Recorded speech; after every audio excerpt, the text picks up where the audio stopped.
Merci encore une fois de plus pour votre attention sur notre chaîne Les Commentaires Télévision. De nouveau avec ce nouveau numéro de votre magazine. Aujourd'hui, on va revenir sur la question de la province du Kasaï, une question largement commentée dans l'espace politique kassaïen. La question la plus inquiétante, c'est sur la gestion du gouverneur Crispin Mukendi, largement controversée, surtout par les commentaires donnés par la société civile locale. Il y a beaucoup de choses qui se disent. Aujourd'hui, je reçois pour vous Jean-Luc Bakampenda Kabongo. Je rappelle que Jean-Luc est journaliste et analyste de la situation politique en République démocratique du Congo, en dehors de ses autres casquettes. Il est également membre de la cellule de communication du vice-ministère de l'Éducation nationale et nouvelle citoyenneté. Jean-Luc Kampenda Kabongo, bonjour. Bonjour Jonathan Boukassa et bonjour à tous les téléspectateurs de ces grands médias. Merci beaucoup Jean-Luc d'avoir répondu à cette grande invitation. On a tellement eu besoin de vous que jusqu'au niveau où je vous parle, la situation est tellement tendue dans la province du Kasaï où la gestion du gouverneur Crispin Mukendi est largement contestée. Il s'agit notamment de la société civile locale qui dit que Crispin Mukendi mène une gestion très opaque de la province du Kasaï. Vous êtes notable du coin, vous êtes également journaliste et analyste de la situation politique de la province. Quel est votre point de vue? Bon, je voulais d'abord rectifier une chose. Il n'est pas largement critiqué par la population. C'est une frange de ceux qui ont été, dès le début, frustrés d'avoir trouvé que leur ticket a été d'abord écarté. Et en plus, ils ont trouvé que le gouverneur Mukendi avait à un certain moment fermé les portes de leurs avantages, soit à la régie financière, soit dans certains ministères qui étaient en collaboration, en partenariat avec des organismes.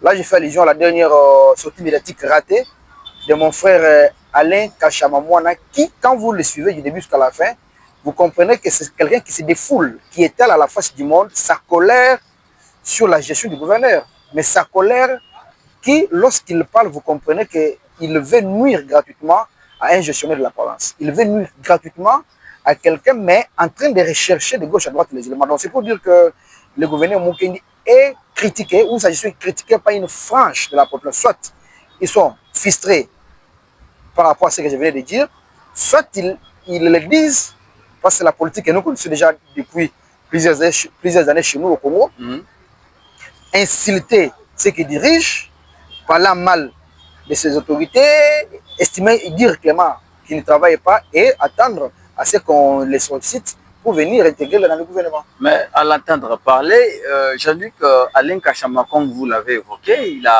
il a étalé certains faits. Parce que, par exemple, il évoque les dédouanements dits par le gouverneur Crispin Mukendi, qui évoque le manque de services du gouvernement national dans le cadre des recettes, des rétrocessions dans la province. Le gouverneur dit qu'il y a aujourd'hui 2 fois, seulement sur à peu près 20 mois, qu'ils ont eu la rétrocession. Et en quelque sorte, c'est comme si le gouverneur essaie de se dédouaner. Donc, attention, c'est là où je suis en train de dire que nos amis étalent leur haine contre le gouverneur Mukendi. Lorsque le gouverneur dit qu'il a reçu la rétrocession que 2 fois, il n'a pas menti, il a dit la vérité. Et ce n'est pas seulement la province du Kasaï, c'est les 26 provinces qui n'ont pas été rétrocédées depuis plusieurs années, plusieurs mois. Et le ministre des Finances a été même contacté à un certain moment, je me rappelle, c'est le mois de juin de l'année passée, par les caucus des gouverneurs des provinces. Ça a été dit même lors des conférences de gouverneurs. Le gouverneur Mukendi l'a dit tout haut dans un meeting devant le secrétaire permanent de l'Union sacrée et devant un membre du gouvernement, le vice-ministre Théodore Kazadi. C'était pour répondre à cette question de ceux qui les critiquent dans des salons politiques. Mukendi ne fait rien, il détourne l'argent de l'État, il ne paye pas les agents et fonctionnaires de l'État de la province, les gens du cabinet.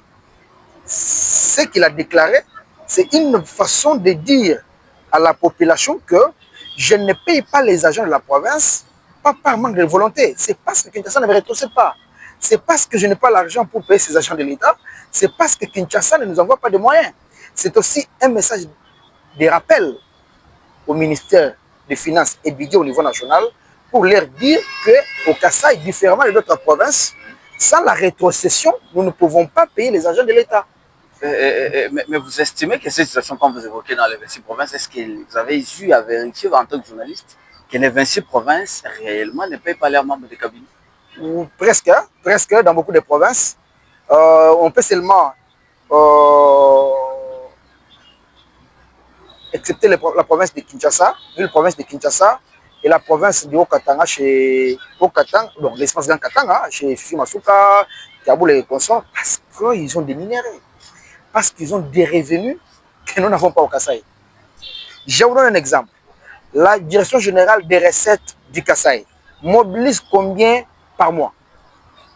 C'est peut-être les 5% des recettes dans un quartier fiscal. On parle de 300 millions à peu près. C'est presque les recettes, les 10% des recettes. Mais est-ce qu'il est impossible, dans un quartier fiscal, est-ce qu'il est impossible d'organiser cette somme, trouver des moyens pour payer certains membres du cabinet? Parce que c'est ça la situation. C'est impossible pour deux éléments. Ouais. Première raison, c'est que dans ce qui est perçu par la DGCAS, il y a les 30% loués à la province, à l'Assemblée provinciale, chaque mois. L'Assemblée provinciale retire 30%. Les restes, les gouverneurs des provinces, les vice-gouverneurs, les membres du gouvernement, vous parlez des ministres, les secrétaires exécutifs et les consorts, ouais. Ils ont des véhicules, il faut les carburants, leur déplacement. Il y a des urgences sur le plan sécuritaire. Il y a des urgences sur le... Dernièrement, nous avons des épidémies qu'on a géré, que le gouvernement a géré à moins qu'il y ait les bons, ça demande des moyens.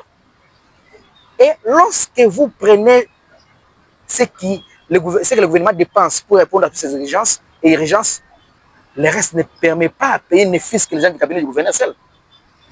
Et s'il faut maintenant évoquer cette situation, parce qu'ici, on ne se focalise pas sur la situation de paiement des agents, mais également sur les réalisations des pactes visibles.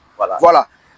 Mais on accuse le gouverneur d'avoir dit quand il arrive, qu'est-ce qu'il trouve, qu'est-ce qu'il fait aujourd'hui, près de 20 mois à la tête de la province. Il trouve des millions de dettes laissées par le gouverneur en pied main. Il trouve encore l'argent de plusieurs crédits, hein? Des millions. Master Info, c'est aussi quelque chose de 18 000 $ comme ça, quelque chose comme ça, je ne maîtrise pas bien.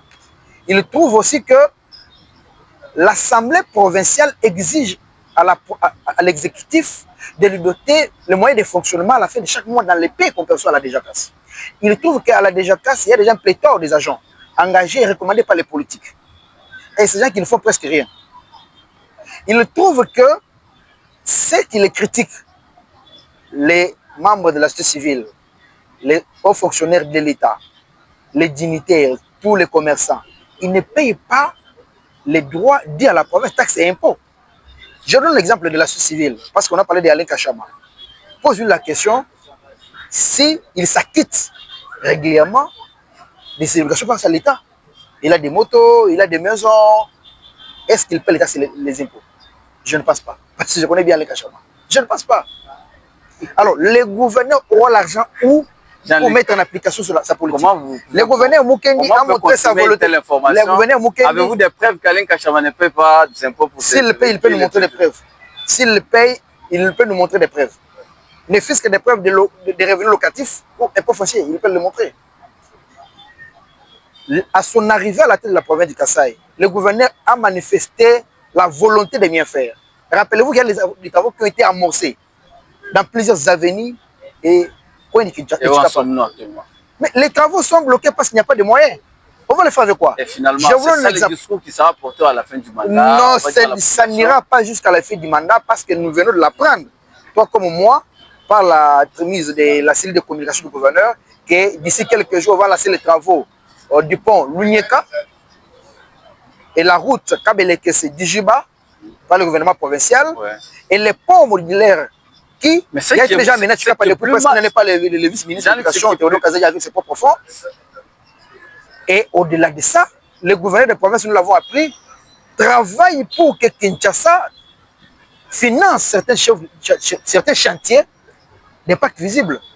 Il ne suffit pas que le gouvernement finance. Le plus important, c'est que ce soit Kinshasa, Chikapa ou la province de Kasaï, Le souhait est de voir la province se développer. Mais on a loué plus le gouverneur Manyang. Le problème, d'abord, ce n'est pas seulement ce lancement, mais c'est la continuité des travaux. La continuité, ça demande des moyens. Vous avez les ravins, vous avez les ravins, tout le monde qui a été stoppé grâce aux efforts du gouverneur Mukendi. Vous avez les ravins Sokajik stoppés grâce aux efforts du gouverneur Mukendi qui s'est impliqué de lui-même. Vous avez les petits ponts à Djibumba, là l'honorable Sédik Moussongo a fait des pressions sur le gouverneur, ça a été exécuté, il y a un petit pont qui a été jeté sur un ravin. Vous avez la route Lebo, passant par Katalaï, les travaux ont été amorcés, les travaux de 4 ponts sont en train d'être exécutés, les 3 ponts sont en train d'être exécutés sous le financement de la province. Vous avez la réhabilitation de la résidence du gouverneur de province, déjà terminée. Aujourd'hui, devenu la résidence officielle du chef de l'État, vous avez les travaux qui sont en cours de la résidence du bâtiment gouvernemental de la province de Kasaï, du gouvernorat, avec le fonds de la province. Vous avez aujourd'hui, d'ailleurs, en arrivant, ce qui n'a pas été le cas avec le gouverneur Manyanga et Piamé, le gouverneur Mukendi, comme on le connaît qu'il est, mais c'est sérieux, la présidence a débloqué une situation qui a été déjà bloquée. Le financement du projet Tchilegelou, même s'il y a un peu d'époque à un certain niveau, parce que les travaux n'avancent pas actuellement.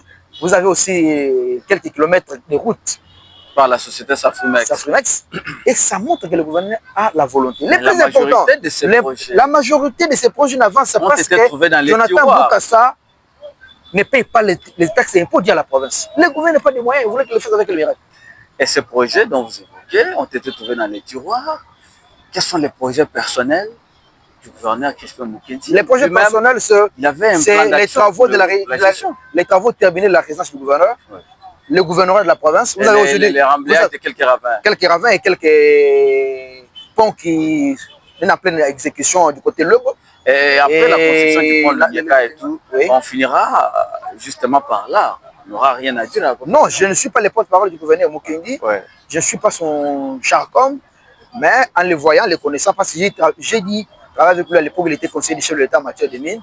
Je sais qu'une fois qu'il aura les moyens, il sera le tout premier, d'abord il est déjà, le tout premier et le seul gouverneur du Kasaï que nous avons connu depuis le pendant de la province, qui a la volonté de bien faire, mais il est bloqué par manque de moyens. D'accord, j'appelle la société civile, par le truchement d'Alain Kachama, de sensibiliser les hommes d'affaires, les opérateurs économiques, de payer régulièrement les taxes et les impôts dus à la province, de faire même des dons à la province.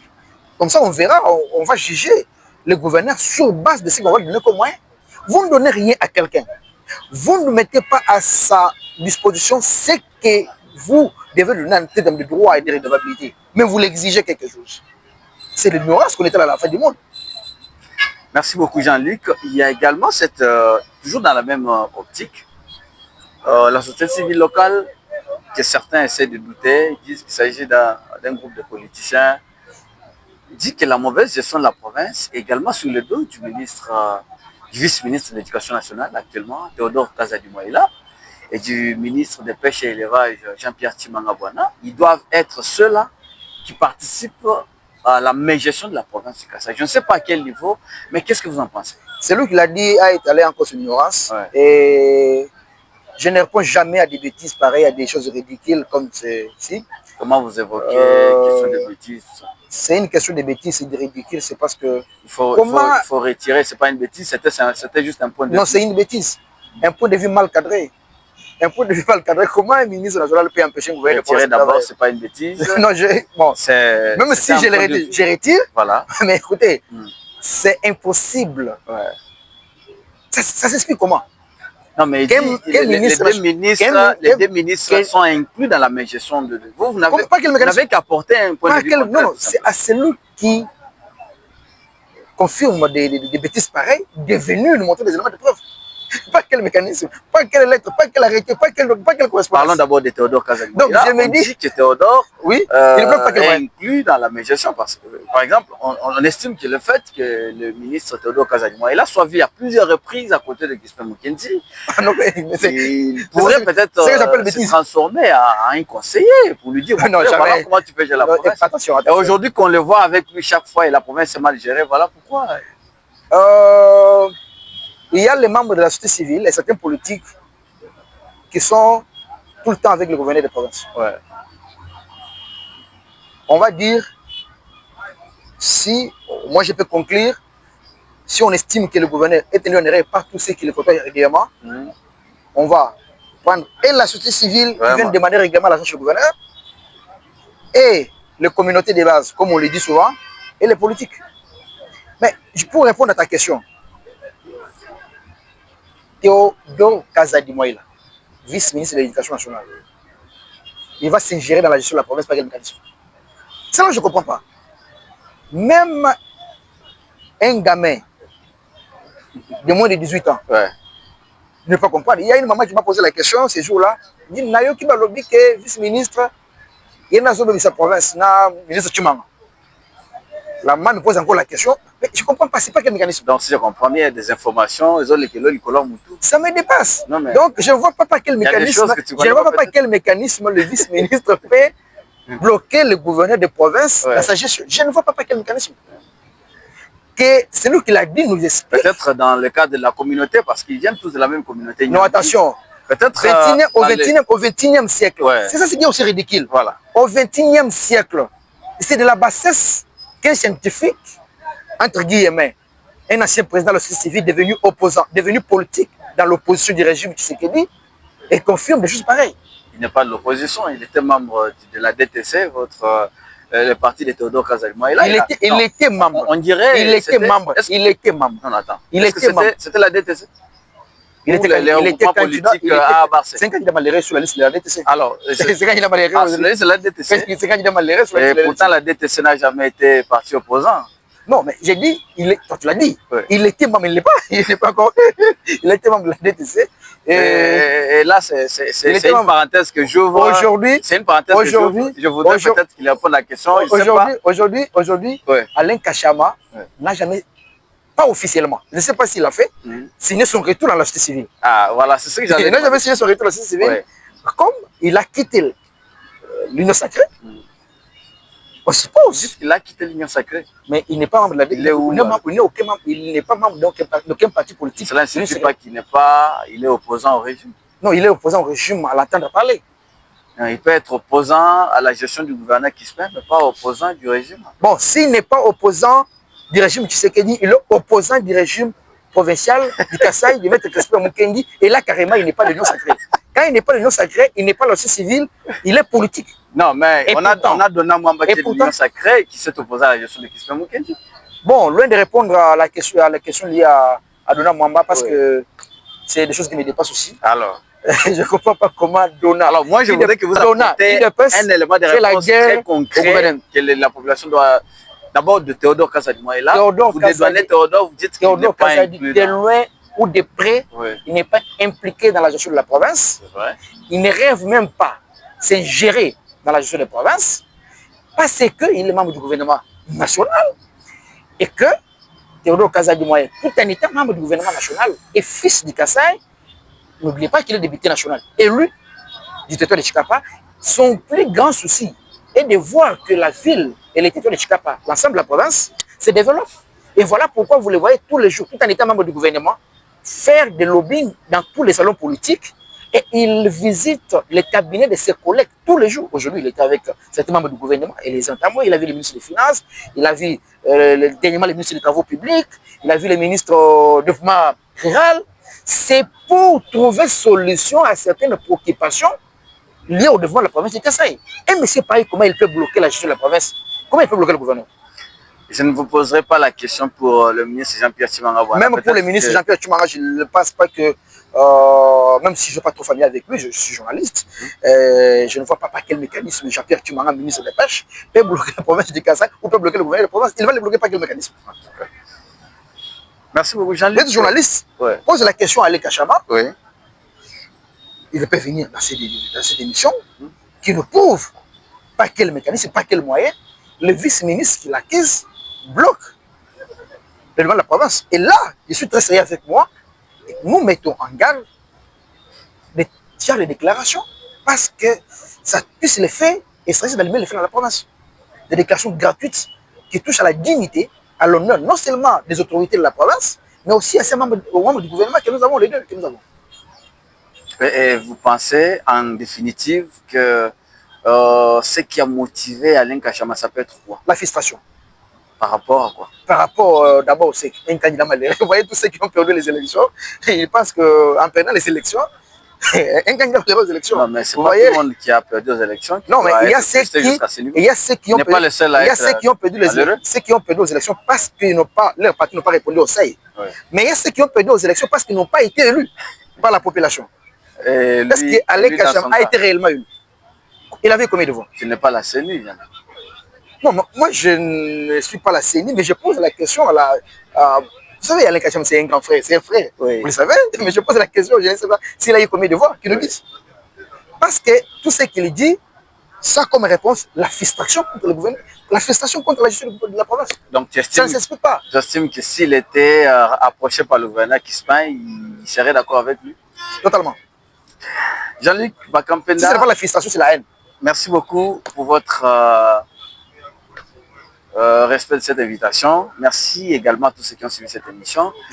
Je vous donne une minute. Qu'est-ce que vous dites en définitive par rapport notamment à la gestion de Kispan Mukendi et à ces accusations portées contre les deux ministres nationaux? Je voudrais ici lancer un message à la population de la province du Kasaï. Ouais. Le gouverneur Mukendi est le troisième gouverneur à être élu démocratiquement. D'ailleurs, il est le meilleur élu de gouverneur de l'Union sacrée. 29 voix sur 33. Le gouverneur Mukendi, depuis son arrivée, il manifeste la volonté de bien faire. Mais nous avons des problèmes. La province du Kasaï, c'est parmi les provinces pauvres de la RDC. Nous ne pouvons pas nous comparer au Katanga, et Grand Katanga, Kinshasa et l'Équateur. Nous avons la possibilité de nous faire développer un État uni en mobilisant les recettes locales. Qu'est-ce que nous pouvons faire? J'appelle la population de payer les taxes et impôts dus à la province, régulièrement et volontairement. Et j'appelle aussi les dirigeants de la province, ce n'est pas seulement le gouverneur, les membres du gouvernement provincial, les responsables de la régie financière, la DGACAS, même les agents de la DGACAS, de canaliser les paix qui entrent dans les trésors publics pour que ça puisse permettre au gouverneur de province de mettre en application sa politique de développement. Je voulais aussi appeler la société civile à être l'église au milieu du village.